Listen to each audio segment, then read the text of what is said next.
Welcome to Sobre, Mesa, a podcast from our table to yours. Today's special guest is Katia, Ellise, Clem. Welcome. Thank you for having me. It feels very like jitters. Like I've been nervous about it for a few days. Oh my god. Big fan. Big fan. Katia is a big friend of all of us, but she originally met Viv first and foremost in high school. Mm-hmm. And now she's all of our homies. Yes. Yeah. Moved to Chicago, got an instant group of friends, period. It's easy. There you go. That must be nice. I had to build it. Yes. I just got to take hers. I got to just snatch mine. Yeah. This is so cool that we're starting like a little like bestie series. We had Jen on, which was Jen's best friend from high school, and I have my best friend from high school. Yes. Adorable. We met. We went to Dr. Phillips High School together, Theater Orlando, Magnet. Florida, in the Theater Magnet. Shoot 4276. Hoorah! You can edit that out. But yeah, I remember thinking I saw you and Bethany, which is another one of our friends from school. Yeah. My best friend from, like, our parents were best friends and all that. Yeah, and she went to our school too. Yeah. But I remember seeing you and Bethany together at, like, the orientation or whatever, and I was like, oh no, like, people are already friends here. I was like, crap, like, I'm gonna have to, like, make all these friends, and I thought you were, like, so cool, like, full of life.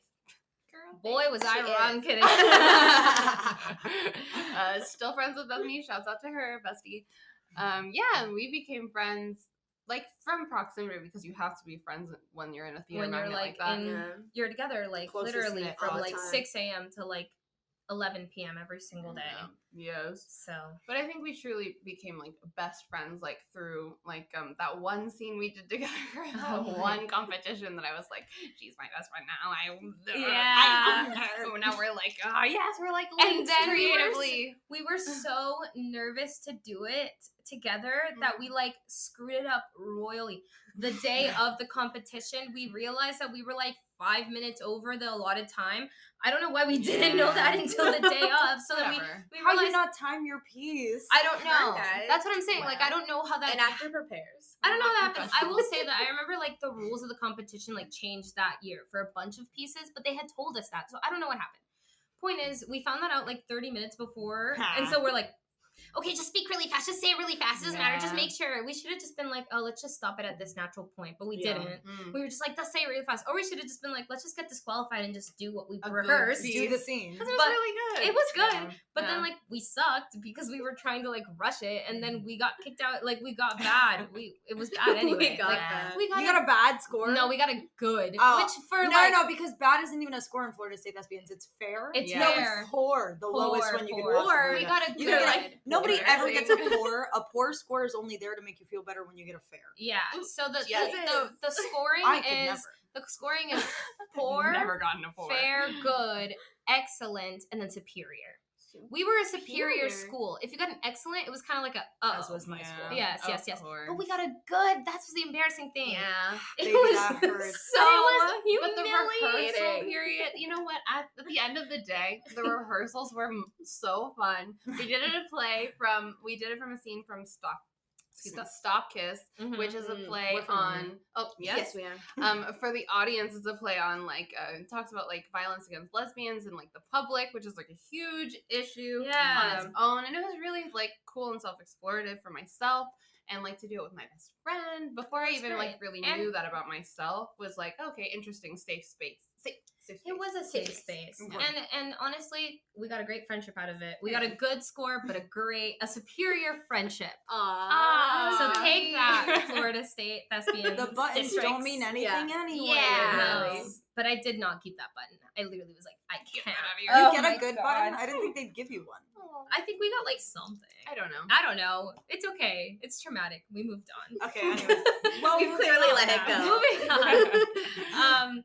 So Katia, tell us a little bit about how you identify Okay. and a little bit about your culture being Latina. Yeah. Okay. So my dad is Panamanian. He was born in Panama. He moved here when he was 11, I believe. I think My grandfather moved to Missouri for a little bit. My dad moved with them a little bit. So it was like from 7 to 11, they were kind of back and forth a little bit. But my dad is Panamanian. My mom is half Filipino, half white. And like my great grandfather on my dad's side is German. My name is Katia, which is like a Slavic Russian name. It's because he was because he was German.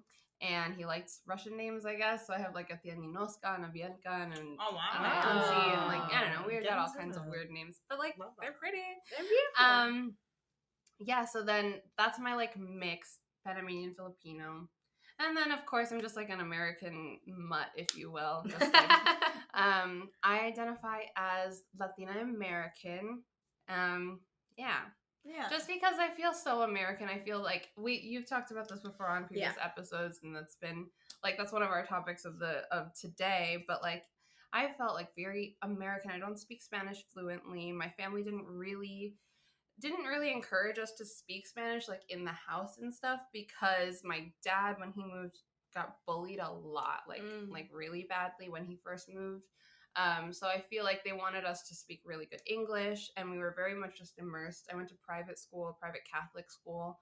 So I was very just much immersed in Catholic, private, like proper American, like our goal was always like white picket fence, kids in uniforms, straight A's, church on Sundays, which we always did. Actually, my a huge part of my upbringing, my culture, like my like identity and all that comes from Catholicism.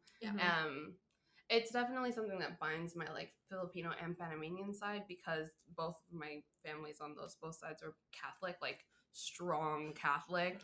My mom is a youth minister, works at a church.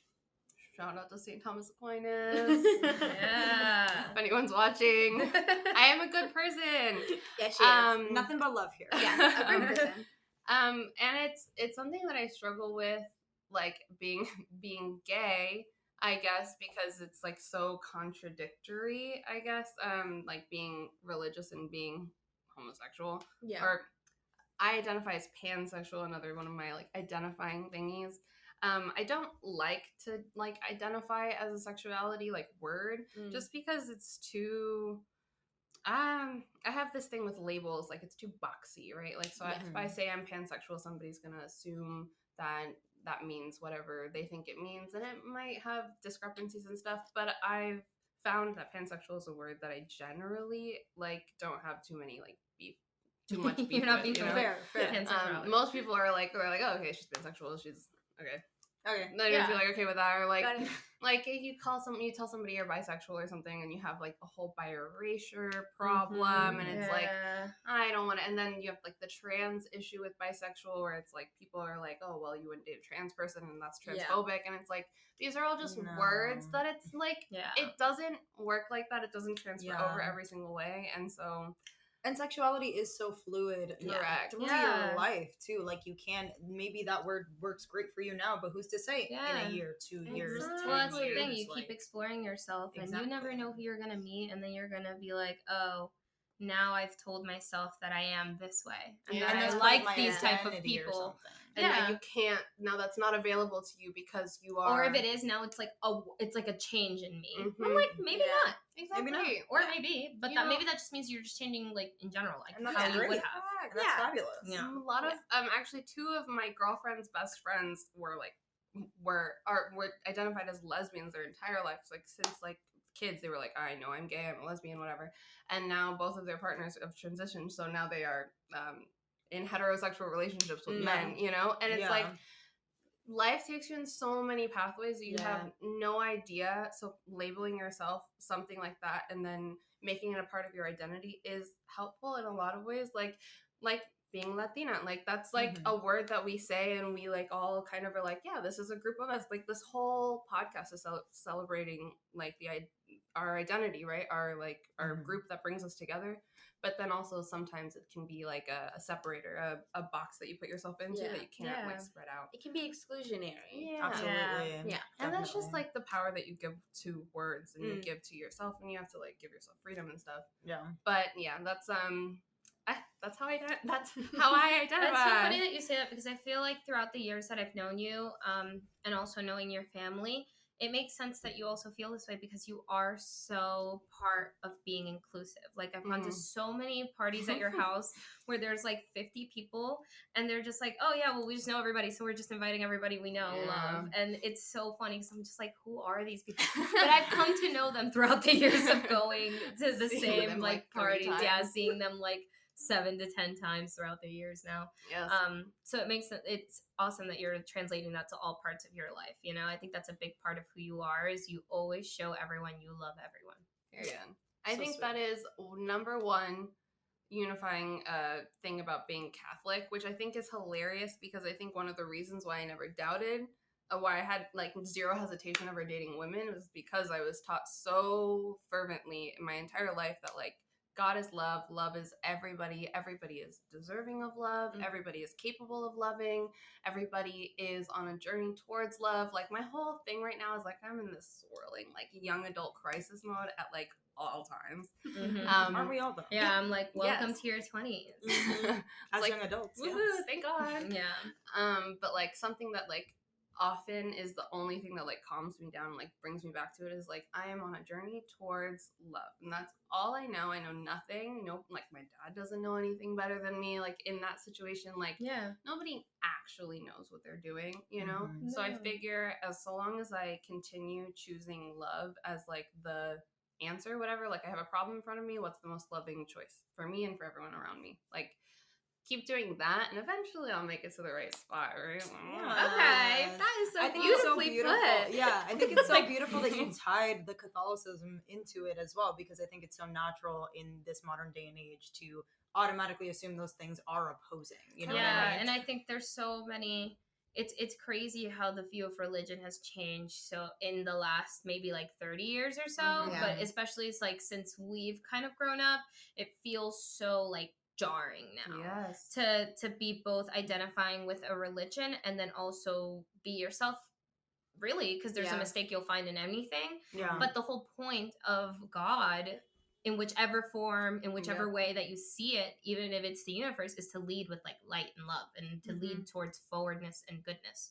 So if you keep doing that, then you're in the favor of that person, of that being, of that person, of Jesus, of God, of you see the universe, however you see powers, karma, whatever you believe in. Mother Earth.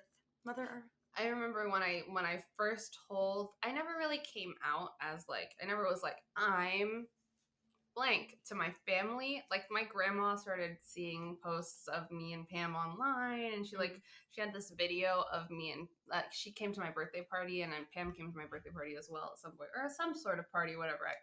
I invite everybody in my family. My grandma was at my 21st party when she went to the club with us. Like, absolutely. A little side note though, there was one party at Katia's house that she was like, the party is like super fancy. Everybody bring their super fancy clothes. So we show up. And then we were like, how fancy? She's like, no, like gala, prom. Like prom. She's like, wear your old prom dresses. So we show up in our old prom dresses. And then we get there and everyone's like in jeans. Okay, but then we're the only ones, and then Katia comes out in like her prom dress, but we're like the only ones she told that to. That is not the facts, actually, for the record. Hear this. My brother's, it was a white Christmas party, right? We were having like a fancy white Christmas party. We had snowflakes everywhere. I was like, it's a formal event. Everyone has to like dress up like white Christmas. And then my brother told his girlfriend's entire family to come in white. So they all just like wore white shirts, jeans, pants. Like they just like were not.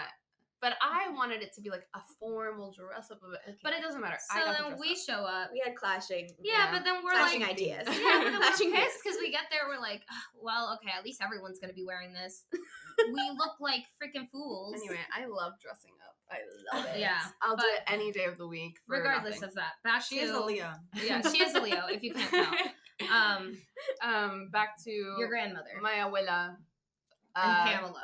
Oh, yes. So she was like going through and being like, did they kiss in this video? I can't tell. It cut off too soon. And so then she talked to me and she was like, are you gay? And we did have the conversation. And that was an interesting and a kind of hard one because I knew she would be uncomfortable with it, obviously. That's I didn't really like candidly go up to her and be like, because my abuelita and I are like notoriously like best friends. My dad and my abuela are like best friends, and I would hang out with my abuelita all the time. She would like pick me up, go to the movies. She'd buy me those little erasers that are like shaped like burgers and stuff like that. I have so many. Abuelita, I'm so sorry I let you spend money on all of that because it's literally in a box. Dusty as hell. Garbage. But like having that conversation was weird because she was like, she wasn't like there. She was like, I know that you are a good person and that you love her, and I know that you are a loving person, and you're doing this because you are so nice and inclusive, and like you just like are a good person, and I know that you're seeing the best in this person, and that's why you want to be with them. And I was like, oh yeah. I was like, yeah, you get me, girl. I was like, yeah, you're in here. fact, yes, I was. Like, yes, good. Yes, thanks. I was like, I didn't even have to say it. You said it for me. I don't have to say nothing. And then of course she was like, but you have to like pray to God and help him, like you know, like stay away from like the devil and temptation and all of that. And it's like, damn, because there's kind of nothing I can do to just damn. Yeah, because she knows I'm a good person. She knows I'm the same person I've always been. I'm not like making crazy choices for like some random whim. Like, no, this is like true to my foundation of who I am, that I built with my family, with God. Like, I think I have a very good like, I prayed before this interview. I said in the bathroom, I put on my lipstick, my lip gloss, and I said, God, use me and say the words that I know I need to say to help somebody, to help myself, or to heal the ladies around me, whatever. And like, that's all comes from religion and my grandparents and like those people putting that all together, and so it all envelopes into the same like bag of marbles that I pull every day. There's not one pocket of you that's different from that. Yeah, no, and it all stems from the same. She knows that, and she met Pam. She likes Pam before she knew that we made out and stuff. But like, what? Yeah. Oh my God, we're gonna have to end the interview. You guys make out? Oh my God. Whoa. I'm in love with her. It's crazy. Oh my God. I know. On the real though, we love. They are so yes. cute. No, they're very sweet. very sweet couple. Honestly. Yeah, it's so sweet. It's very fun. It's very fun being in a relationship. She is also a Latino woman. She's Puerto Rican. Her family's Puerto Rican to the T. We're all kind of in the same boat. It's an interesting like being gay in a Latino family because I'm not going to out anybody in my family, but there are several of my family members who are closeted, right? Mm-hmm. And like we talk about it, and it's like kind of weird because we don't get to be just like out and like happy about it because it always dampers the mood, but it's also not like we're never going to get disowned. Like, I know that's not the case for a lot of other families and a lot of other people and individuals who have genuinely been like completely disowned by their family. I will never, my mom's mom will never see this podcast. She will never know that I'm gay because she will disown me. She's my Filipino grandma, and that's just like, she like, it adds the layer of like, she thinks that her eternal soul is going to be at stake if her offspring are not following God's laws, whatever. So like, that's rough. Yeah. But like, at least with my Panamanian family, I know I'm not going to get disowned. Like, there's no option for that. Like, I'm not allowed to leave the family. Like, if I wanted to be like, no, I can't do that, I'm going to live my, like, no, that's not allowed. That's not how it works. Yeah. You're in the family. Anything you're in the family. Yeah, exactly. Yeah. Family is tight. Yeah. I have an older brother, and I have like 8 cousins or something like that. I'm the oldest female sibling, which means I have the most responsibility, but also I'm not don't have the most responsibility, I guess. Like, I'm the one who has to sit in the back with the 2 baby cousins because I'm the most responsible adult one that can take the sacrifices for everybody, but also I'm not the one that gets to, like, I don't know, go on the liquor run. I'm the one who does the dishes, you know? Yeah. It's the same for me. Where it's like, you get to prepare the meal, but not set the table. Yeah. And we'll ask you what you want to put on the playlist, but you still have to, like, do all the things to, like, prepare for the event and, like, host without having all the fun, easy parts of, like, let me just sit on the couch and, like, add a billion songs to this.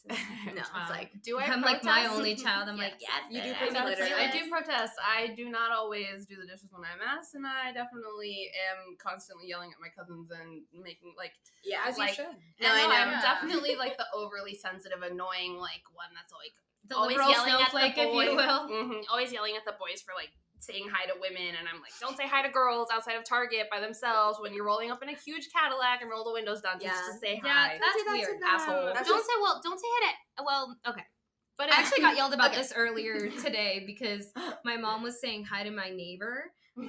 She gave her some arroz con pollo, and it actually turns out that my neighbor is so super nice and also has a podcast, which is super cool. Yeah, so hey Michaela. But I was like, do you know your neighbor? And I was like, I don't know anyone. I don't talk to anyone. And she's like, why? Because I was like, I don't like talking to people. I don't like talking to strangers. Like, I like talking to friends. I like talking to strangers when it's set up right, like maybe at like a bar where you meet someone cool, or like at an event. But like just talking to people like outside of Target or in line or like I hate that. If I have a mission, don't do that. I'm here to accomplish my mission. Yeah. Like I'm here to check if my I'm boxes. like in an Uber. Oh my god! If that driver talks to me, sometimes it's a nice conversation. No. Depends on the situation. You're so much nicer than me. You see, like the second they're Latino, though, they suss it out so quick, and they're like, So they're like, I know, but then that's when I get extra upset. Cause I cannot avoid this. I can't avoid this. I do it to myself though, because whenever I hear someone with like a Latin accent, I can tell they're struggling. Part of me is like, okay, well, let me try to help them.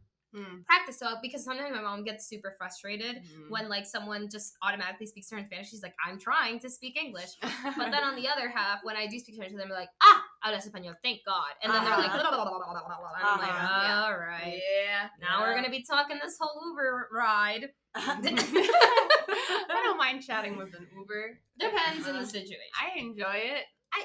Actually, every Uber that I've gotten from the airport in Chicago has given me a fascinating fact about Chicago on the way home. I love that. The church I went to Easter Mass at was like a huge, incredible cathedral that I never would have gone to. So if it wasn't for your Uber, so chat with your Uber drivers. Yeah, they gave me a great recommendation on a seafood restaurant. I have to try it out. We haven't gone yet. I haven't gone. I Yelp know. should but that was also my Uber driver that was like, so I was like, he was like, where are you from? And I was like, oh, Venezuela. He goes, oh my God, I'm so surprised. I was like, why? He's like, because all the pretty Venezuelan girls are still in Venezuela. I said, oh. That's okay. No, right? And that is part of me wanted to laugh because I was like, why did you see that? And another part of me was like, wait, that's fucked up. That's rude. It's rude. You're laughing. It was like a chuckle where I was like, this is terrible. But I was still laughing because I was like, oh my God, how dare you? God. Anyway, back to Katia's life. Yes, absolutely. You mentioned your beautiful family and your brother and all of that. I know that something that I always think about is the fact that like being in the machismo world of like being Latinx in the Latinx community, whatever, the patriarchy of Latinidad that we see so much in our culture. Like, how much difference did you sense growing up alongside your brother? So to speak? A lot, right? My brother is my big brother. I've definitely always What's been. the age gap? He's 20. 26. Yeah. Okay. He's my 1 year younger than my girlfriend because my girlfriend's old as hell. Okay. That's the exact same age gap that my brother is 27 and my boyfriend is 28. Oh my god! Oh my god! How promiscuous! That is exactly the same dynamic. Yeah. He. I don't know. In the house, we've always had to do things equally. I think that's one thing that's like a little different. Like I was out there mowing the lawn. He was doing laundry. We were both doing dishes. Like there wasn't. Everyone in the household is cleaning and cooking, and my dad cooked. That's interesting that you didn't divide. Unfortunately. Oh no, actually, I'm sorry. He is a very good cook. Unfortunately for my dad, because he's a tired man who worked a lot, and he would cook us dinner every night. And looking back on it, like he'd be like, "Why is nothing clean?" He'd get home, and now I get home, and I'm like, God, nothing's clean. And then I'm like, last night. And I'm like, looking at my room like, who closed last night? That's good. It's a Twitter meme. Damn, you should have taken credit for that because that one got me. He would cook dinner, and I was like, now me being after work, like I never want to cook dinner after work, but. But that's interesting that you guys did the same chores because like I think of like my own big brother. I typically grew up just me and Carlos in the house. My sister's way older, so she was out of there by the time I was doing chores.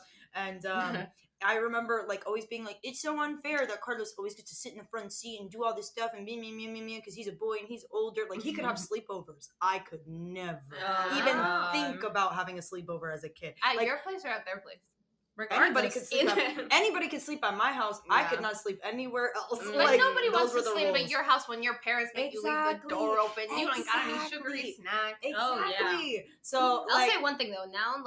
Now that I'm older, now I'm like, okay, but you can't be letting your kid be sleeping at anybody's house. I get it, but like it made me sad. But basically, like all of our chores growing up, I remember like thinking that was the only time that I was like happy to be in my situation because like I remember like growing up in Rhode Island, like my brother would be out there for hours plowing snow and like breaking his back and doing like this whole driveway, and I'm like in the kitchen doing dishes. Like these are my chores.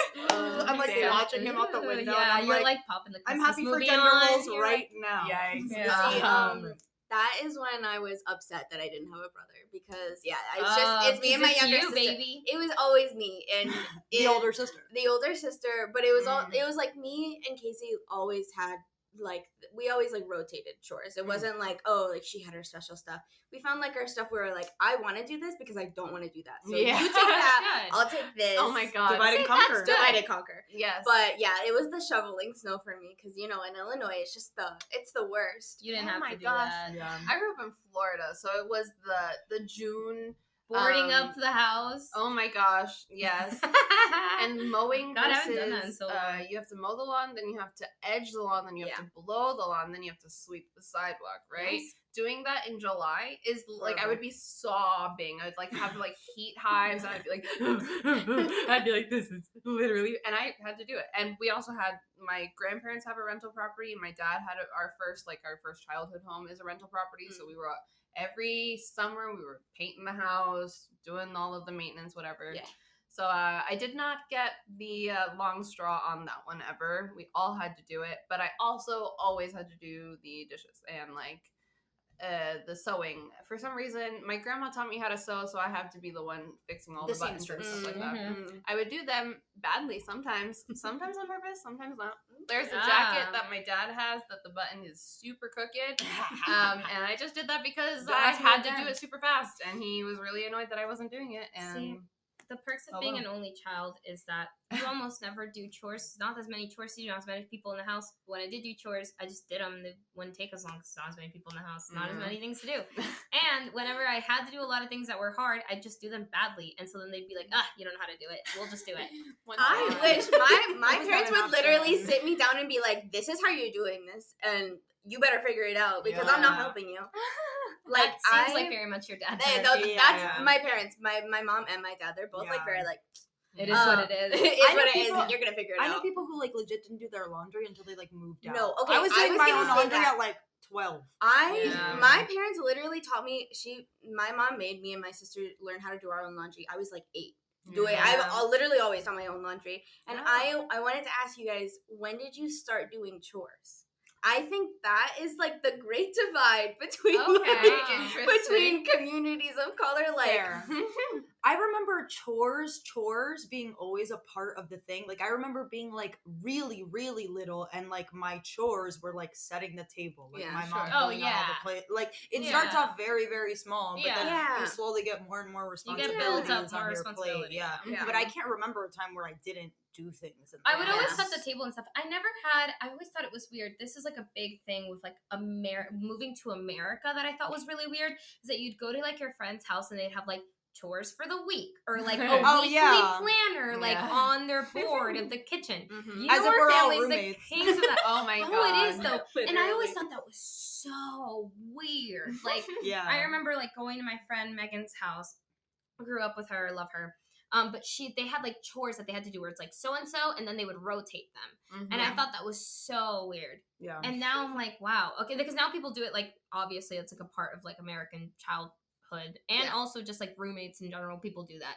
Yeah. I just thought that was so. I was like dumbfounded. Yeah, in the family. What? Yeah. No, my dad really tried very hard to get us to like. Yeah. But when you do 7 chores already. You already have all these chores. Now you gotta add. Now you have to clean out the shed. You have to do the fix the thing in the back porch. Our like, chores. Do you actually though? You don't. You'll be fine if you live with a broken shed. Yeah, but that's no, my mentality. Come on, Dad. That's my mentality. There was always a project. Me as a parent, I'm gonna be like, it's fine. No, but you can't be doing that. You have to. You have to sit. Oh God. You gotta. I don't know. I'll just be like, no. I don't know. Maybe I won't even have a shed because that just seems like already. Maybe you shouldn't get a shed. Don't get a shed. I don't want a shed. I want a property where a shed is not needed. Great. I'd like a shed. So we'll make it happen. I'll put all my tools in there. I don't need tools. I don't need any of that. It's already all fixed. Yeah. Okay. Yes. You got somebody for that. Yeah, I have somebody for that. We always did everything ourselves, and we always did it all together. Like, my grandma has a rental property she's trying to sell right now. Now, my uncle, my dad, she's always yelling at my dad and my uncle that they need to be helping out at the Chipotle house more. It never stops. It never stops. They never got a break, so I never got a break. But I moved to Chicago, so I now can't you got a help. break? Yeah. So now I got a break. So now they gotta figure it out. You're still moving out. So I have a question. So how do you feel that being like half Panamanian and half Asian, because you're Filipino too, and I know you're really close with your Lola and your aunt, so you're pretty close to both sides of your family. How do you feel like those two have like coincided? Is there any time that those two cultures conflict? Is there one that you relate to more, or how have you been able to find that? Yeah. Okay, so they definitely like come together in the Catholicism, right? Yeah, classic baseline. Conflicting? I guess not really. They're both like they're kind of the same as far as like rules go, boys, girls, all that stuff. Like feeling the same about like sexuality. I guess in both of my cultures, I guess I feel like very much that like Filipino American versus just like the Filipino, right? Because like I know a lot of the recipes, right? The classic like lumpia, pancit, and like ensamadas and whatever. We all have like our things that we know how to cook, arroz con pollo, sancocho, like whatever. Yeah. But as far as like I don't know the language. I like this like the holiday celebrations. Like there's simbang gabi during Christmas for the Filipino people, and it's like I don't really know everything about that. I know like the tilikling and the dance, and like we go to like weddings and we wore like kimonos with like the butterfly sleeves and everything like that. So like so sweet. It's nice, but I always feel like a one level of removal, like that like watered down Americanism, I guess, which is like makes me sad, but also I don't know, I'm kind of coming into it as a person, like figuring it out. I think moving helps me like give myself space to like discover that, because I know my my grandmother, like she worked really hard to not have an accent at all. Like she didn't speak any English growing up and stuff like that. They taught her English in nursing school as well. When she started, like she like begged and begged and begged and begged her dad to send her to nursing school. Because her older sister like got married really young, like eloped, and so then my great grandfather was like, we're not going to send you to school because you have these daughters. They had 3 daughters, and they were like, they just get married to assholes anyway, so what are we going to do, spend all this money on yes, I mean, well, sure. My grandmother's older sister married a man, and he was physically abusive, so she was kicked out of the house for a while, abused, and then not able to come home for a while, like a long time, and then ultimately he died, and I think my grandma paid for his funeral. It was a whole mess. Anyway, she begged to go to I know it's actually my life is kind of crazy. My grandparents have crazy shit going on. Oh, sorry, yes. And I lost my train of thought. So she worked really hard to not have an accent and things like that. So it's like, not that you take out your culture, but she tried to like very much assimilate. Yeah, assimilate. Get really good at being American, basically. Like stop, not lose the accent, wear the clothes that like are like, simple, fits in, doesn't stand out, get it together, westernized, just like assimilate really well. So now that she's older, do you feel a shift in that, or do you think that she still kind of is in that world? I think that she cares a little bit less. Like she doesn't dye her hair anymore. She also like is really old now. She's 86. Like she had cancer, so now she's like she's just old. So like it doesn't actually like those things don't matter. But no, I feel like she came to America, became American, and was like, I'm an American and I'm doing this, and like she used to speak a lot of Tagalog with her sister, but since her sister died, she doesn't talk to anybody in Filipino anymore. So it's like, so now my grandmother who grew up there is like sometimes stumbling on words and stuff. So it's like, whoa. That's crazy. Yeah, right? And so now I'm like, okay, so what do I do with that? How much of my Filipino identity do I claim, and how much do I how do I function in that, right? Same with my Latina identity. It's like, how do I be like, I'm Panamanian when I never really learned the baile típico, which is like with the long skirts, and like, you know, that's not stuff that I did a lot of in my youth. Right. And so like, I always think like, oh, when you're a kid and your parents are doing that with you when you're a baby and you grow up around it, that you get to claim that, you know? But now I guess I just kind of like celebrate it for what it is, and know that that's something that not my people, but like where I came from, these are things that people that came before me cherished and cultivated for me, right? For us to learn and to learn from. So like, I still have my molas on the wall, and I proudly am like, that's a Panamanian mola, and like, I don't know how to make a mola. I don't know who made that mola. It could be just like a souvenir from some random girl. Right. But like, it's something that shows off what my culture thinks was important enough to like actually make, and so I am proud of it and love it, and that's a journey that I'm like currently finding, right? It's beautiful. Yeah, I think we put a lot of pressure on ourselves to once we are living in the States, and I know that I did this once I got older, because obviously I came as an immigrant, but then I had to like jump in like literally with American kids. So I was like, I have to be American. I have no choice. Like I literally don't have a choice, because I'm gonna get bullied out here. You got to survive. Public school, you got to survive. Scary out there. So then, but then once I got a little older, I was like, wait, no, but I missed these things about myself that I did, because I did do the like little bailes, and I did do the blah blah blah.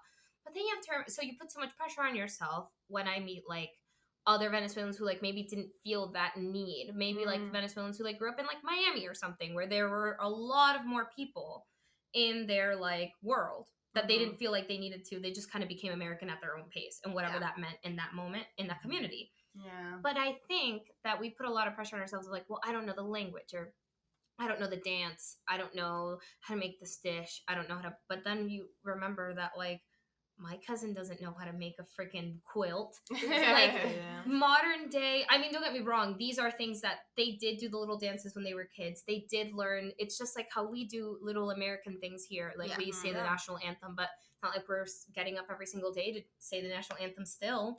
We don't have to put this pressure on ourselves of like, now I'm going to put on the most like playera, I'm gonna freaking carry a freaking like conga line with me all the time, and I'm gonna put a fruit basket on my head, and I'm gonna be the most Latin person that ever walked through these doors. Like, we don't have to do that, because that's not realistic, even to them. Correct. Yes. And that doesn't make you Latina. I think like I think the things that make me Latina are like my family values, right? Like the food that I eat, the way that I love.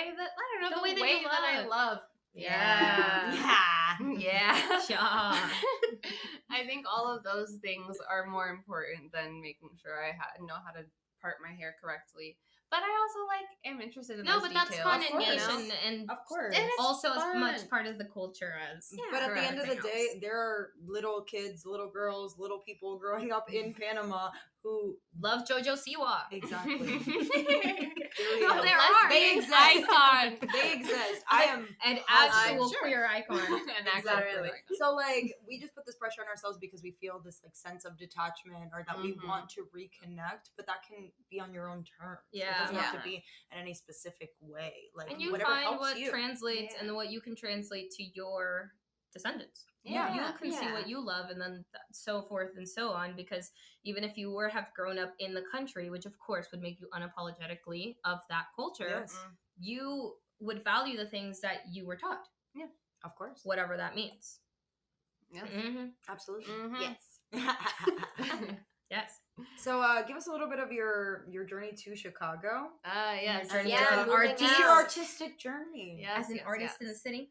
I struggle calling myself an artist and like figuring all that out. I was gonna go to school for acting, didn't go to school for acting because that shit is expensive. And you're telling us, honey. Terrified of debt. Terrified of debt. Can't blame you. Can't blame you. I just terrifying. can't bring myself to like terrifying. get into debt to go to acting school but I think it's really cool and I really wanted to, but I didn't. Anyway, You like, never have to go to applaud school to be an anybody who did artist, and don't let anyone tell you that you do. Yeah. Absolutely. And then me figuring out that I could possibly call myself an artist without being like, yeah, I went to SAAC or like something like that because I want to, and that's kind of like the checklist I put on myself to be like, okay, now I can call myself an artist after I've gone to school for it and done. So I'm on my personal journey to calling myself an artist by myself, just as I am. I made myself a little Instagram, terrifying, which is silly because it's just an Instagram. But I do small things. I do collages. I like taking photos of my friends and family, mostly because my family is obsessed with taking pictures. For some reason, my house has always been covered in pictures. That's something, I don't know, my cousins and my uncles and stuff that we all have, my cousins are kind of all like 1 year after another. So like for a period of time, it was like kids hanging out on the weekend, every weekend, bring your aunts and uncles and all the cousins, we're going to go do something random and there will be pictures taken. So like, that's just like, I just love that energy, that like cherishing of moments of like with those people. Because you don't choose your family, right? Your family is just like happens to be your family, and like, and sometimes you don't like them, but it doesn't matter because you are family, and you love these them. Are the people that you are. Well, you're creating at least some memories with them. Correct. Yeah. And like, no matter what, even if in moments you're like, you're annoying, or you did this, it's like it doesn't matter because you're learning together at whatever pace that is. You're learning together, and that's. Interesting because you get really a mixed bag of people in a family. You know? Yeah. Can't choose your family. No, unless it's your chosen family. Why, of course. But of course. And then I moved, which was really weird for my family because I have always been called like the glue of the family. For example, like the cousins were messing around. I was the one getting everyone into the car. Like I'm equally as like chaotic as I am like the responsible one, I guess. For like if my brother was messing around in Costco or something, and we were like on the way out, my parents would be like, "We're leaving, Chris," and I would be like, "No, you can't leave my brother." And like I was literally like had hissy fits before, and like just trying to keep everybody like I'm always kind of like the liaison, and like when the uncles are beefing or like when my parents are beefing, which is not healthy, I will say, which is not healthy all the time to be the one being like, well, think about it this way for this person, or think about it this way for it's exhausting sometimes. Which is one of the reasons that I left. Not to say like, not because I'm like I had to leave because my family was so awful. I needed my own space to like figure myself out, and my family wasn't able to give me that space, and that's just like, how can they? Once the dynamic is built in that way, it's hard to let go of that for both you and them. Correct. I think even if they had been like, we're releasing you of this responsibility, you wouldn't have been able to release yourself of it. Correct. Not being there at least. Not being there. Still, like I call and like sometimes, like before I moved, when COVID happened, my grandfather was dying, my grandmother just got diagnosed with cancer, and I was like planning on leaving. And COVID was happening. So I was like, oh my God, should I just stay home? And I went to both of my grandmothers and I was like, do you need me to stay in Orlando to continue being here for you in this time period for you? Yeah. Like, not because this is the choice that I would make for myself, by myself, just because, but I will choose my family right now if that's what you're telling me you need. And both of them very tearfully were like, thank you for asking. This is important to me, but no, I want you to go live your own journey. Even after that, I was like, oh my God. And I remember we met up and I was like, so what's the deal? Because at that point, just selfish for my own reason, I was like, why would I even leave as well? Like, just for me, I was like, why would I pay rent for a year? But I was like, no, let's do it. But I had asked you, I was like, do you want to do it? No, Still. I had been planning on moving out of Orlando for like years, like 4 years, since like 2016, because that's when we graduated college and that's when everyone was leaving Orlando. And then graduated high school. Yeah, high school. What did I say? Or college. Yeah. Graduated high school, and then I was like, we're all gonna go out into the country and be acting majors and be creative. Go out into the country? Yeah. Across the country. Oh, okay. I was like, I thought you meant like the country countryside. I was like, where are we going? Cottage core vibes. Yeah, cottage core college vibes. And then I never left, and I just stayed home, and I worked really hard. I worked in theaters, and I worked at Universal, which I loved. Looking back on it, I'm like, that was so much fun, and I hate working at the UPS store. But like leaving home and like getting to actually like suss out my own like situation and think about myself and like take care of my own dishes and my own things, you feel definitely very guilty for like leaving, because I know that like who's doing the dishes at home every night, because Chris isn't doing them. Well, he's probably doing them very begrudgingly, and shout out to you, Chris. Yeah, come on, do the dishes the first time when nobody asks. But it's like hard. It's hard to do those things for myself, and realizing like how much of the slack I was picking up in my own household. Right. Like, I told my parents that one time, like they were yelling at me, but they were like fussing at me about doing something, and I was like, oh, and I'm out of here. What are you gonna do? Who's gonna do this and this and this, and how are you gonna do that? Because I do all those things. I don't even do that much stuff. I do a lot.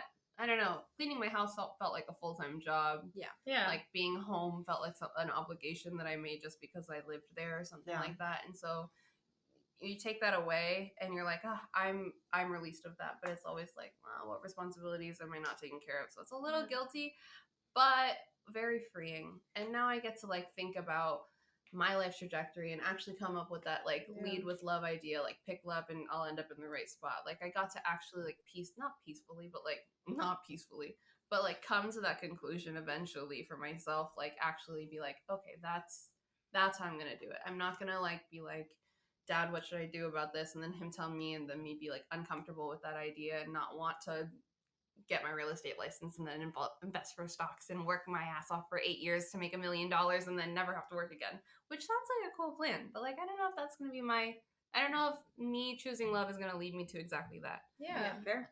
But at least now I have the space and time to think about it without having to make sure that on Saturday I'm going to my grandma's to mow the lawn at the rental property and then but it's like, who's doing that now? But I also have like so many cousins that are in that state.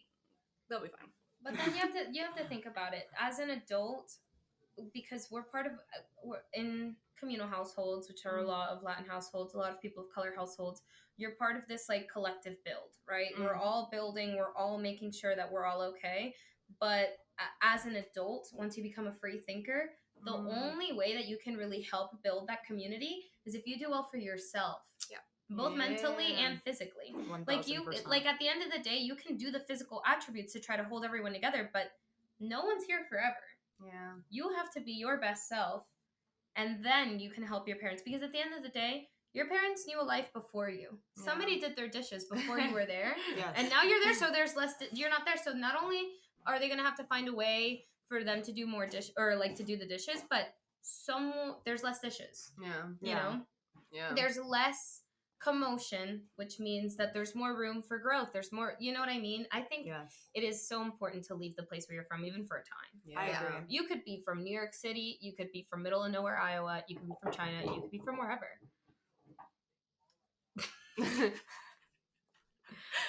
Leave where you're from for a time.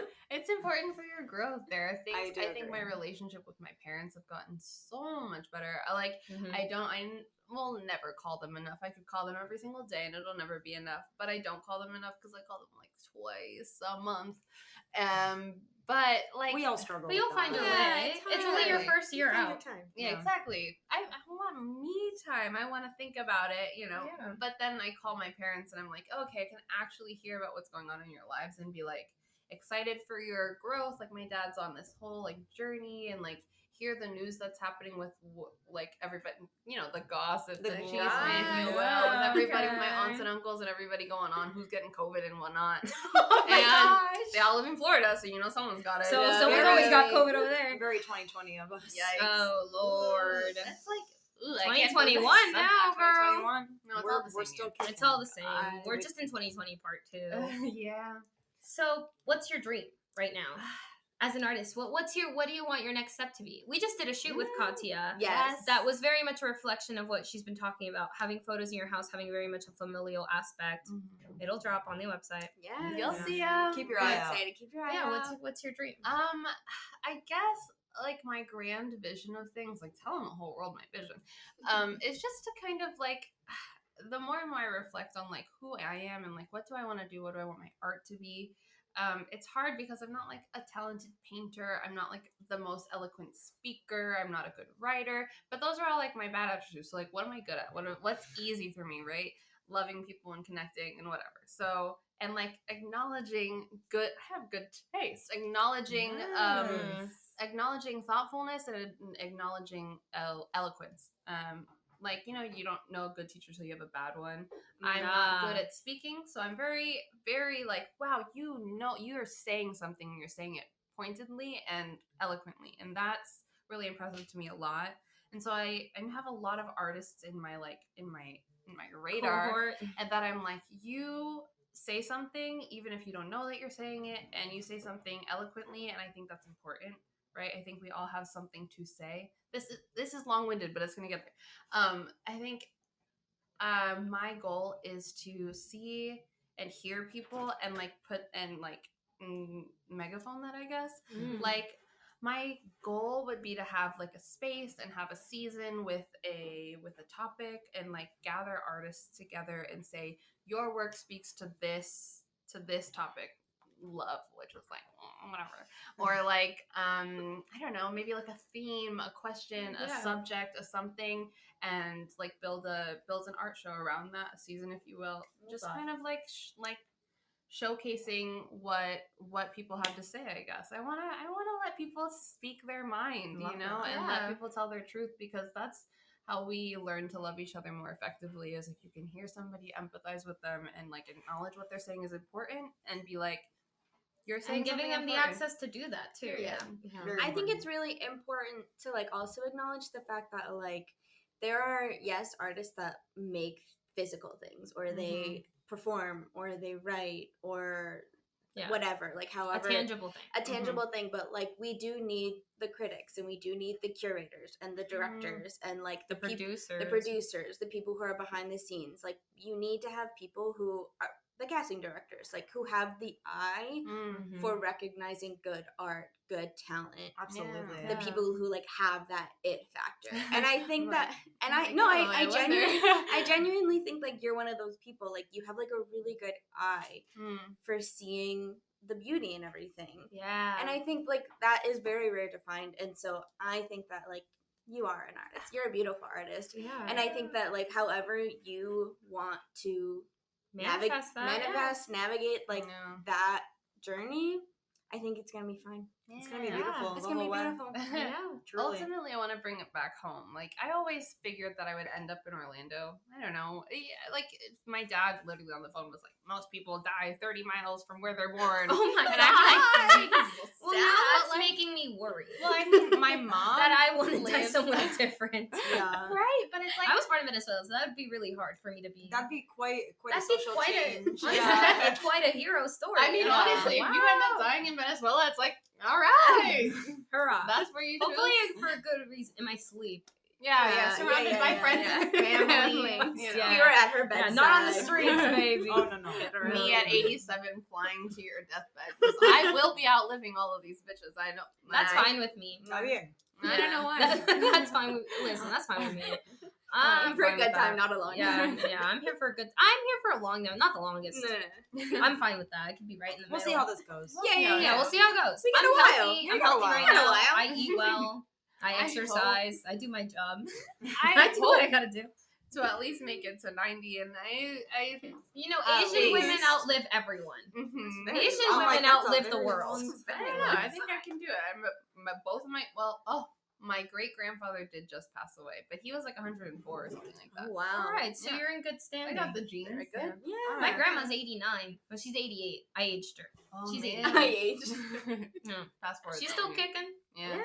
But I kind of hope that one day I can bring it back to Orlando and be like, currently I'm on this journey of like, I want to see all the art has to offer, like to see how things happen, whatever. And then hopefully one day I'll have a better understanding of how things work, that I can bring it home and be like, who are the artists that, like there's this one photographer named Luis with a camera, look him up on Instagram, and for some reason, I don't know what it is, but the way that he takes pictures of Orlando make me feel like me riding my bike. He captures it so well. Yeah, and like shameless plug to him because I love his photography and I'll love it forever. And he's the first person that I'm gonna be like, hey, do you want to show off what Orlando looks like to me in my heart? And you know, like those kinds of. I've already messaged him about it, so it is collaboration. Collaboration on the horizon. But like one day, once I get some like I don't know. I have nothing under my belt, I guess. All I have is just like you have a hope and a dream. You have our shoe. Yeah, exactly. The shoe was beautiful. The shoe was beautiful. Yeah. I'm so excited to drop I think that pictures. And I'm very guilty of this. We're all very guilty of this, and this was our whole problem with like starting Letting That As It Is. It's imposter syndrome is it is the number one pressing thing, because you can be given all these great things, you can be given all these great attributes, but the people who make it are the people that say that they can. Yeah. It's not the people that are the best. It's the people that just believed that they could, so they did. Yeah. I just saw this TikTok of like I'm always on fucking TikTok. Our TikTok queen over here referencing the TikTok. Literally. Follow us on TikTok. Follow us on TikTok. Oh. But there is like this guy who he gives like he's like a TV script writer or something, and he gives it like advice to people trying to break into the industry of like writing, like how you get your foot in the door, how you like get to the level that he's at. And he's basically just saying like there at a certain point, like you get to a level where like there's talented people in the room that are like exceedingly talented. There are talented people who are like averagely talented, who worked really hard, and then there are people who are like, why are you here? You're not that good. But they work so hard. And like the thing that gets everyone in the door is grit. Yeah. If you don't have grit, like if you're not willing to like pound that pavement or like just keep persisting with like believing in yourself and whatever you're doing, then it's obviously not going to work. But like you have to keep going. And that's the thing that like stands the test of time. Yeah. That's not to say you allow yourself to get mistreated now. No. Because as artists we allow that too. And that's not true. Not know your worth. In a post 2020 world, that's not cute anymore. No. Don't do free work. We've been through way too much. But yeah, what you're saying about grit is so true. Yeah, well, it's just like you have to believe in yourself, and like you have to be able to not like pull yourself up by your bootstraps, but like have the resilience to like keep going from believing in yourself. Of like, I know that this is something I need to be doing right now, and like that includes, I trust myself. That includes like being flexible to an extent as well. Yeah, like, totally. Being totally like sure of who you honest are, what with you yourself, want to do, honest with yourself, but understanding when maybe I could do this as well. Take a chance on yourself. Yeah, don't surprise yourself either. Right. Like we're so much more capable than we give ourselves credit for. Yeah, I remember when our teacher, she was saying how, I don't know if you guys remember this, but one of our teachers was saying how when she got divorced, she decided that everything that she didn't believe, like everything that she knew about herself to be true, she just decided that that was no longer true. And so then she just tried all these things that she said, like, I always hated running. And then now I've ran like 3 marathons because I just told myself that I no longer hated running, and I started to try it again. Or like I told myself I hated these foods, and then I just started eating them, and then now they're like some of my favorite foods, or things like that. And I think that as an artist, you have to move and malleate that as well. Like you wanted to go to acting school, but at the end of the day, you're not an actor, but that's okay. Now you've found so much more beauty in what you do. Correct. Which is bringing actors, bringing performers, artists of all kinds together. And that's really important. And like hearing what everyone has to say, even if you're not just, even if you're not acting. And I'll do a casting call if I can. Why not? Yeah. Get into it. That's the hardest part. I will say that has been like a nail in my chest this entire, like even just making an Instagram for like collages. I was gonna go to acting school. I've never like I can't be like I'm a collage artist. Like I don't know, but I did it and I made it and whatever. Think about a collage artist that's like I went to collage school. No, obviously there's art school, and that's very much like visual art, mixed media. That's very much a profession, and there's beauty in that. And obviously we went to art school too, so I obviously know there's a lot of merit in going to school, but you don't have to go to school to be an artist. There's no one that, and I will tell you this, and I'm sure you guys agree with me because we all just got the sheet of paper. It's not like when they got the sheet of paper, they're like, you're now an actor. Congrats! Really? Like, here's your Oscar. Like, that doesn't work. How that works. You're eligible for an Oscar now. No one sent me my Emmy invitation. No, like, I'm still waiting for it. No one's But letting even my when you paycheck. when you get your equity card, it's not like they're like, all right, here's your Broadway contract, girl. Yeah. Like nothing of that ever comes. And even when you have people on Broadway, even when you have people that get up to daytime award shows, a lot of the first timers, you always see them, they're like, I can't even believe it. Because it's like, it's crazy. Yeah. Grit. You just gotta, you gotta have it. Pedal to the metal. Believe in yourself. Ponte las pilas. Ponte las pilas. That's the one that I always try to monitor on myself. Ponte las pilas. All right, Katia Clem, we've gotten to the end of your story. Last question. The last question. Who wants to say it? Said Billy. So, Katia, what does mi Latinidad mean to you? Well, my Latin identity, mi Latinidad, it's love. It's love, guys. Just loving unconditionally, but always pushing harder for the ones that you love, I guess. Unconditionally, but not stagnant love, I guess. It's always, my family has always pushed me to be a good person, always pushed me to follow God, always pushed me to follow my heart.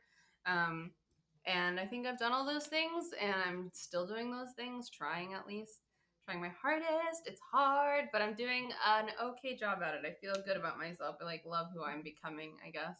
And I think that's family, that's finding the joy in every moment that you can with the people that you love, because life is short and we are not, I don't know, you're given your family, you choose your family if you choose them. I have my chosen family and my given family, but I guess just loving people and finding ways to help them love themselves and finding ways to help them love me too. So I love love. I love love.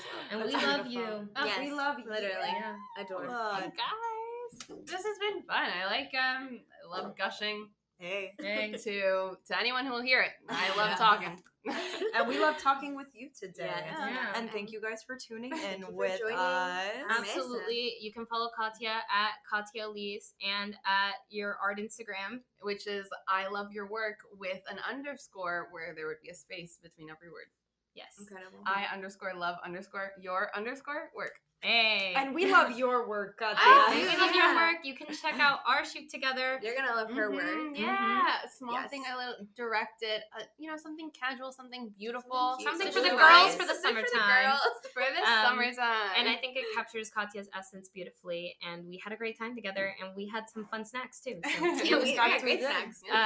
You can follow us at Mi Latinidad on Instagram, on Twitter, our TikTok. Our queen. TikTok, yeah. Thank you, Yes. Alex. And TikTok queen. this is around the time when we'd be releasing our quarterly newsletters. So Yes. be on the lookout for Ooh, that that's and sign up for that.